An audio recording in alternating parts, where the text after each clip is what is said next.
અંજાર નગરપાલિકા દ્વારા શહેરના વિવિધ વોર્ડમાં ચાલી રહેલા સીસી રોડ અને પેવર બ્લોકના કામોનું જાહેર બાંધકામ સમિતિના ચેરમેન નિલેશગીરી ગોસ્વામીએ સ્થળ પર જઈ નિરીક્ષણ કર્યું હતું। કામોમાં જરૂરી સુધારાની સૂચના સંબંધિત એન્જિનિયરો અને અધિકારીઓને આપવામાં આવી હતી।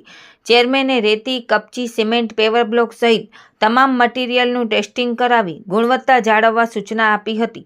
ઉપરાંત રોડ કામ દરમિયાન બેરેક મૂકવા, સીસી રોડ પર પાણી પીવડાવવાની વ્યવસ્થા, પેવર બ્લોક બાદ યોગ્ય સાઇડ ફિલિંગ, તૂટેલી ગટર પાણીની લાઇનનું તાત્કાલિક સમારકામ તથા ગટર ચેમ્બર યોગ્ય લેવલે કરાવવા સહિતની સૂચનાઓ આપી હતી। આ પ્રસંગે બાંધકામ વિભાગના એન્જિનિયર રવિભાઈ વાઘેલા, ગૌરવભાઈ સોરઠિયા, ટીપીઆઈ સાવનભાઈ સોરઠિયા, પીએમસીના નરેશભાઈ તથા મોહિતભાઈ ઉપસ્થિત રહ્યા હતા। નિલેશગીરી ગોસ્વામીએ જણાવ્યું કે 2 મહિનામાં અનેક સ્થળોએ ચાલી રહેલા કામોની ગુણવત્તા ચકાસી સંબંધિત વિભાગોને જરૂરી સૂચનાઓ આપવામાં આવી છે।